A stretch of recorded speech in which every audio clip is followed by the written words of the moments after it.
Suge tried to destroy my record company with the help of others, Dre. So right now we're getting everything back together and we finna come out, fully loaded. One thing about Eric told me one day, I thought Andre did all the music, all the beats. All right, whoop. You know what Eric told me? Huh? People send our demos in. Andre redo them. We redo the raps. Yeah. That's the song. All right. I took that same get out, so basically I took it from Easy. Well, Suge offered us a meeting. So we get into a meeting, walk in. It's my lawyer, second and Suge, and Jimmy Iovine. Jimmy sits down in front of us. It's like, I like your guys' record. I like what you did because we did a song for a soundtrack. Suge hooked them up to do Didn't Mean to Turn You On for the, what was that? Was that Murder? Above the Rim. Yeah. Above the Rim, right? So Above the Rim comes out, and Jimmy, it goes double platinum. Jimmy, he gonna share the wealth. Jimmy offer us a label deal. Interscope. I'm sitting up there like, nigga, it don't get no bigger than this. Yeah. Gonna give you $500,000 for a group, whatever group you guys sign and develop. We'll pay for that. You can do 2 of them a year, so that's $1 million a year. And I'm gonna float you guys for 2 years and give you $30,000 a month a piece. He's talking about, man, that's Illuminati, man. We ain't signing that shit. That's Illuminati. Yo, that's second to none. These niggas threw away $1 million deal for nothing.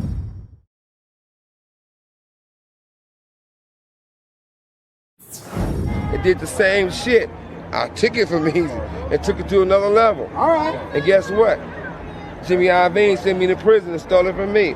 Stop being the motherfucking foot soldiers for Jimmy Iovine. Don't be no slaves. Yeah. And to this day, Suge Knight, we've seen interviews with him. I mean, he disrespected, I think it was on Jimmy Kimmel, he disrespected Eazy-E.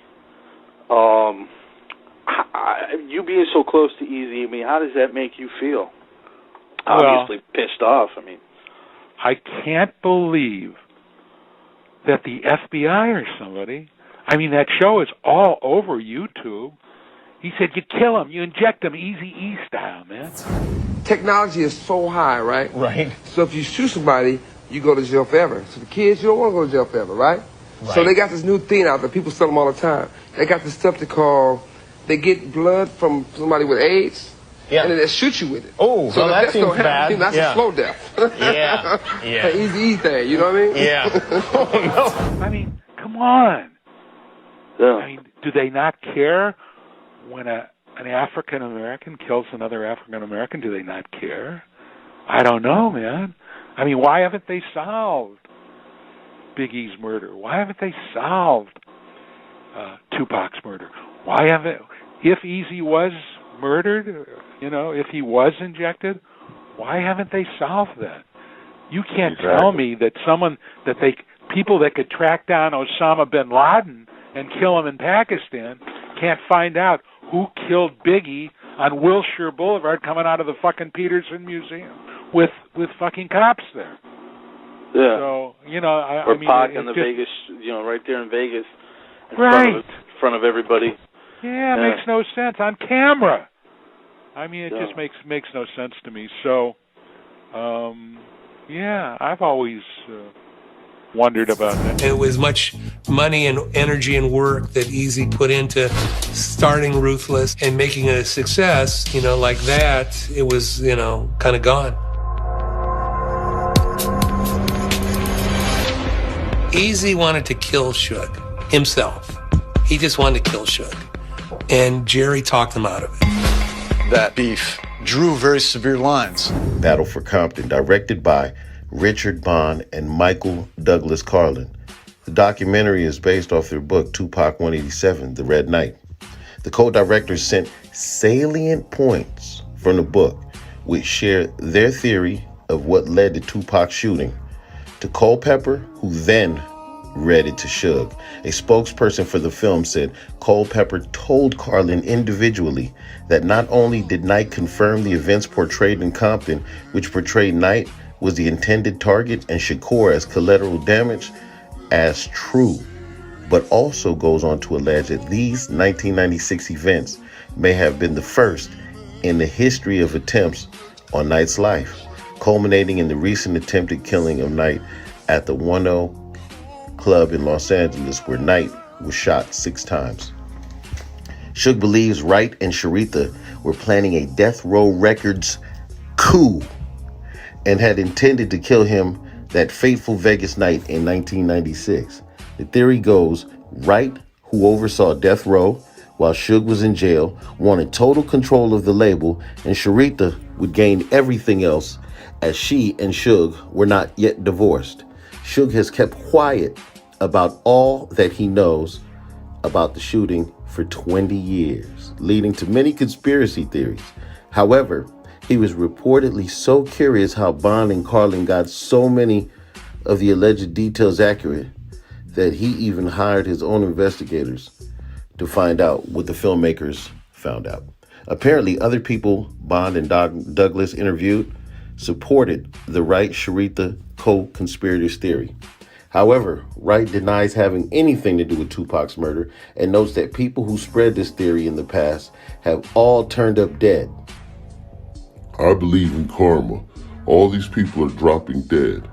I keep telling people God don't like ugly. I hope people learn a lesson from this. Yeah, this statement doesn't exactly clear his name. In fact, Wright goes on to make matters worse and issuing an ominous warning to the filmmakers pushing this theory. The next person is probably going to be RJ Bond. I ain't predicting no death on anybody, but they better get themselves right. They better stop with all this bullcrap they've been promoting, because they're all dying like flies around here. Suge is currently on bail, facing murder and attempted murder charges, running over 2 men with his car in 2015. Terry Carter was one of Suge's friends and died due to his injury. Straight off the streets of motherfucking Compton. It's the downest nigga I know. Easy motherfucking me. About to kick ass in 93.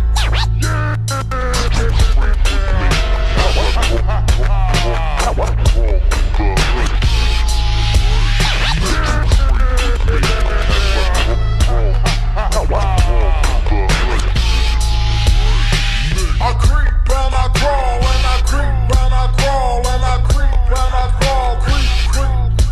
I said I creep and I crawl and I creep and I crawl and I creep and I crawl, creep.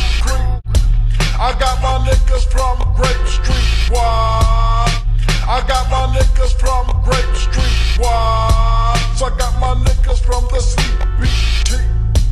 I got my niggas all across the motherfucking land that's down with the EACYE. Now, early in the morning, I wait.